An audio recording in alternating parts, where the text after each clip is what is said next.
ẹni bí ni là á jọ lóòótọ́ bẹ́ẹ̀ lọ̀rọ̀ Eniola tó ní ìpèníjà ọwọ́ òun náà ni wọ́n ń pè ní Sultan. Ọmọ yìí jẹ́ street hawker tó máa ń kiri nǹkan. Màá mú fídíò kan wá fún yín tẹ́ ti máa rí níbi tó ti ń kiri nǹkan tó ti dress bí obìnrin. Ọmọ yìí ó pretend bí ẹni pé obìnrin lòun, ó máa ń dress bí obìnrin, ó sì fi ń tọrọ owó tó fi di pé comedian kan tó ń pè ní brainjota ti bẹ̀rẹ̀ sí béèrè lọ́wọ́ ẹ̀ nípa bó ṣe ń survive gẹ́gẹ́ bí obìnrin, tí yẹn tiẹ̀ tún slam àwọn tó wà lórí íńtánẹ́ẹ̀tì pé gbogbo ẹ̀yin tẹ́ máa ń tọrọ owó tẹ́ máa ń ní kò sówó lọ́wọ́ yín kìnnìkan. Ọmọ tó ní ìpèníjà ọwọ́ òun ló ń ṣiṣẹ́ yìí o, tó ń ta pure water. Ọmọ yẹn tó ní òun ní makeup, òun ṣe makeup kọ̀ọ̀kan báyẹn. Now nǹkan tí society wá dàrẹ́ òun nítorí pé ọmọ tẹ́ ń wò yìí ọmọ ìyá ẹ̀ mọ̀ nípa iṣẹ́ burúkú tó ń ṣe, iṣẹ́ ọ̀daràn ní ká pè é, nítorí pé ọmọ yìí ń fi ẹ̀tàn gba owó lọ́wọ́ àwọn èèyàn. Ẹ̀rí brainjota tó jẹ́ comedian òun tiẹ̀ ti rò pé bóyá obìnrin ni. Ẹ dẹ̀ mọ̀ pé ọ̀pọ̀lọpọ̀ máa ń fẹ́ ṣàánú àwọn obìnrin nígbà nítorí pé wọ́n gbàgbọ́ pé ọkùnrin sì lágbára láti ṣiṣẹ́ àti bẹ́ẹ̀ bẹ́ẹ̀ lọ. But in this case ọmọ yìí ó pretend bí obìnrin, ìyá ẹ̀ dẹ̀ mọ̀ ń pa ẹ̀. Ẹ̀rí bí ọ̀pọ̀lọpọ̀ àwọn ìyá ṣe wà nìyẹn o, tí wọ́n encourage yahoo, tí wọ́n encourage ìwà olè, tí wọ́n encourage ìwà ọ̀kánjúà, ojú kòkòrò àti bẹ́ẹ̀ bẹ́ẹ̀ lọ. Àmọ́ a ní láti blame government náà lórí ọ̀rọ̀ yìí nítorí pé tó yẹ pé nǹkan lọ déédéé náà ni. Mi rò pé irú àwọn ọmọ yìí àti ìyá ẹ̀ wọ́n á súnra wọn dérú level yìí. Lóòótọ́ a lè fi gbogbo blame yẹn sórí government nítorí pé gẹ́gẹ́ bọ́mọ yìí ṣe wà, bó ṣe jẹ́ ọkùnrin, tó bá tiẹ̀ jẹ́ pé ó ń tọrọ owó ni ìyẹn sì kúrò ń bẹ̀. But ipò tún wá sọ̀rọ̀ ẹ́ dóbìnrin, ó tún wá fi ń tọrọ owó, ó fi ń gbá àwọn èèyàn, ó hàn dájúdájú pé ó fẹ́ sáré make ẹ̀ ní kíákíá nípa ẹ̀tàn. Irú ọmọ báyìí ó di dandan wípé ó lè ṣe iṣẹ́ burúkú láti rí pé òun gẹ̀ẹ́tì kan tó ń bá fẹ́. Ìyá ẹ̀ gangan ni kán wá mú nítorí pé ìyá ẹ̀ mọ̀ ń pa ẹ̀. Ó dẹ̀ hàn dájúdájú pé ìyá ẹ̀ gan ló ti ń encourage ẹ̀. Of course àwọn ọmọ wà tó jẹ́ pé wọ́n ń tọrọ bárà, tí wọ́n ń ṣe àwọn oríṣiríṣi iṣẹ́, tí wọ́n sì ń send owó sí ìyá wọn. Ó máa surprise yín pé ọ̀pọ̀lọpọ̀ àwọn èèyàn ńláńlá, Davido, governor Ọ̀ṣun state, ẹni wọ́n ti contact, ni wọ́n ti tag lórí ọ̀rọ̀ ọmọ èyí kó tó di pé àṣírí ẹ̀ tú pé kì í ṣe obìnrin pé ọkùnrin ni. Eléyìí lágbára o. Bẹ́ẹ̀ ni nǹkan tí society wa ti dàrẹ́, ìwà ọ̀daràn pọ́nbélé sì ni ìyá ọmọ yìí àtọmọ yìí fún rẹ̀ ìwà ọ̀daràn ni wọ́n wù. Ṣé rí pé ó yẹ kí wọ́n arrest ìyá ẹ̀? Bẹ́ẹ̀ ni, kí wọ́n lè fi ṣe ẹ̀kọ́ fún gbogbo àwọn tó ṣe ń wo irú ìwà báyìí tí wọ́n fi ẹ̀tàn gba owó lọ́wọ́ àwọn èèyàn. Ta ló sọ pé kò lè ráàánú? Kò lè ríran lọ́wọ́ gbàgẹ́ bí ọkùnrin tó ní deformity, tó dẹ̀ jẹ́ pé ó ṣe ń kiri nǹkan, tó ṣe ń ta nǹkan, ṣùgbọ́n nítorí ojú kòkòrò láti sáré kó owó rẹpẹtẹ jọ, òun náà ló fà á. Bóyá òun gan náà ni ó fi jẹ́ kí àṣírí ẹ̀ tó máa fi fídíò ibi tí brainjota yẹn tó ti ń béèrè lọ́wọ́ ẹ̀ máa fi hàn yín láìpẹ́.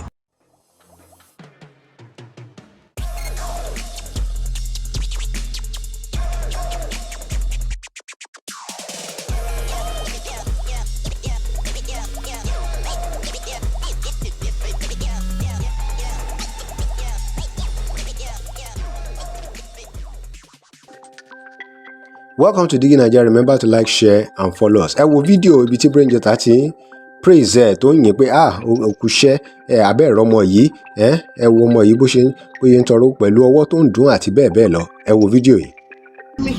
I'm a makeup artist number. Wait, what? Hold this mic. I want me to hear. I want me to inspire some person. I'm a makeup artist number one. Okay. Because the reason why I dey esabod is that I never know person inside this Lagos.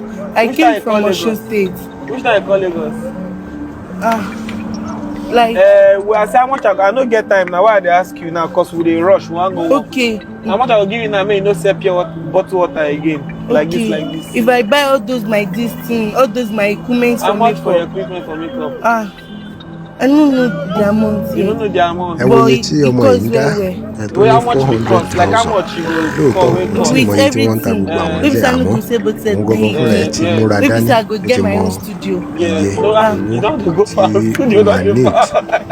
Unfortunately pé wọ́n ní láti mú I know, like I go get all those my chair, my instrument. I go have like maybe 400,000. Hey, Jesus! 400,000. You won't see that money like this. Hey, Jesus! You get account if you collect 400,000. I'm using UBA. Your UBA go fit collect 400,000. Yes. I call your account. Okay, send you 400,000. Turn the camera to your own. Okay, you might use my phone. Okay. I have a 5 fingers. You get 5 fingers. Your 2 hands are massive. I have 2 fingers here. 3 fingers there. And I'm using the 2 do makeup and gele. Oh yeah, now make we give you. And my Instagram page is Glam by Eniola. Glam by. No be lie. I like the fact that this girl she shout my Instagram page. She know they tell you say help me. No, she say my Instagram page. I'm a makeup artist. There's no any under.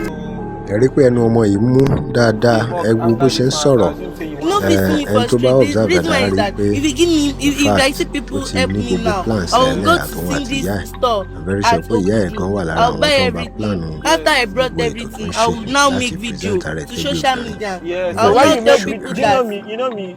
I know you but I don't know your name. Brain Jota. I used to see Tell her to me. Also made What's your account? What bank you use? I'm using UBA. Call your account number. 222 61 84 151 222 61 84 151. Eniola Akondaola. That Akondaola, that's my grandmother give me that name. Say I will be becoming somebody in this life. That's the meaning of that name. àwọn ìyá ọmọ báyìí tí ó jẹ́ pé ìyá wọn ló encourage wọn láti ṣe irú iṣẹ́ burúkú báyìí náà ni ó yẹ kí wọ́n jù ẹ̀sẹ̀wọ̀n bẹ́ẹ̀ ni kí wọ́n dájọ́ fún wọn káwọn èèyàn tó kù kan wá rí pé irú ìwà báyìí kò yẹ kí a gbà láàyè ní àwùjọ wa. Kí ni èrò yín lórí ọ̀rọ̀ yìí? Ẹ drop comment yín, like, share and follow us. Thanks for watching DIGINAIJA.